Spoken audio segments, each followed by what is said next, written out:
Salut la famille, j'espère que vous allez bien. On se retrouve aujourd'hui pour la deuxième étape fabrication barbotine, la famille. Pour ceux qui suivent, dans tous les cas, la vidéo sera trouvable, la première vidéo sera trouvable dans la playlist poterie. Je vais ranger tout ça, mais quand j'aurai ma maison, là, pour l'instant, on déménage, on achète une maison, ça va être un peu long à mettre en ordre, mais la première vidéo existe. Qu'est-ce qu'on a fait? On a récupéré de la faïence dans mon gros pot de recyclage où il y avait de l'eau de pluie. Donc on l'a fait sécher sur des plaques en plâtre. Aujourd'hui c'est sec. Et qu'est-ce qu'on va faire? Le concassage. En tout cas, on va la mettre en petits grains si possible. Alors plutôt que de faire ça à l'africaine avec un pilon, bam, bam, bam. Là, dans un premier temps, dans un seau, à la limite, je vais le casser en petits morceaux parce que là, j'ai fait des grosses plaques. Hein. Voilà, j'ai fait sécher ça comme ça, là, des grosses galettes. Donc je vais les casser en petits morceaux quand même déjà dans un premier temps. Et vous allez voir, je vais vous montrer, j'ai acheté il y a longtemps de ça, un presse-pomme. C'est un pressoir à pommes. Et ça marche pas trop mal avec une perceuse. Je vous montre tout de suite la famille. Donc c'est la deuxième étape concassage.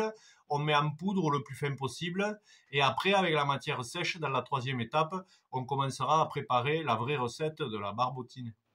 Donc suivez, n'hésitez pas à vous abonner. Je vous montre ça tout de suite, la famille. C'est pas mal. Hein. Et je vous conseille au niveau de la perceuse électrique de mettre sur fonction vis. Faut pas que ça tourne trop vite, parce que quand ça tourne trop vite et que ça bloque, ça fait bizarre quand même. Donc, le mieux c'est de mettre fonction vissage avec une force de vis assez conséquente à fond, et c'est pas mal. Attends, je suis à fond de la force. Ouais, je suis à fond au niveau de la force du vissage. Ouais.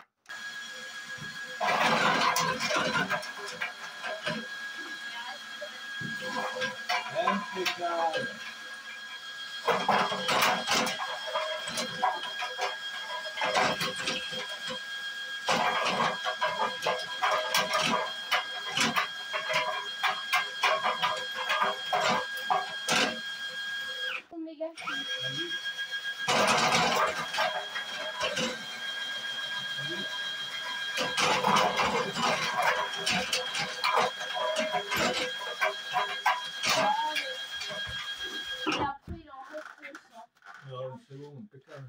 Voilà la famille pour le concassage avec un pressoir à pommes et une perceuse électrique.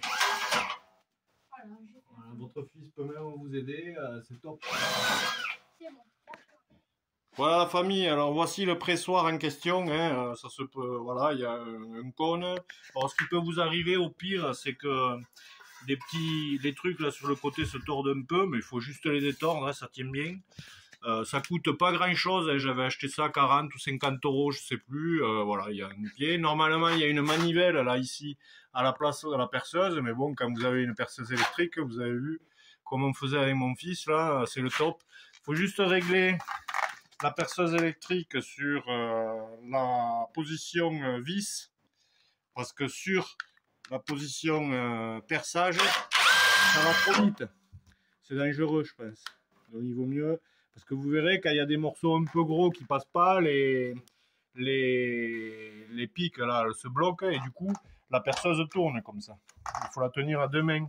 Le mieux c'est de la tenir à deux mains et que quelqu'un jette la terre dedans. Et voilà ce que ça donne dessous. Je vais vous montrer. Ça donne un concassage comme ça à peu près. Voilà, ça là. Je vais le repasser 2-3 fois. Plus c'est déjà passé, mieux c'est.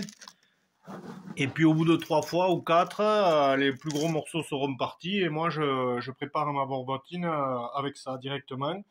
Et voilà. Ça marche pas trop mal, franchement. Si vous concassez tout à la main et tout, vous n'êtes pas rendu quoi. Là, avec ce système, c'est pas mal. Pour finir, petite astuce, en fait, avec le concasseur à pommes, là, par rapport à notre terre, je viens de voir avec la pratique, c'est la première fois que j'en fais autant. Et en fait, le top, c'est de remplir, de faire des bouts assez fins quand même, pas trop gros, remplir le réservoir à ras-bord de terre, c'est mieux, et tenir sa perceuse à deux mains. Les éclats qu'on y met dedans rebondissent beaucoup moins, et en fait, c'est plus pratique. Voilà, donc je disais qu'il fallait pas le faire. Et dès que ça bloque, pas insister, mettre la marche arrière de la perceuse électrique, décoincer et recommencer à fond en tenant bien de deux mains.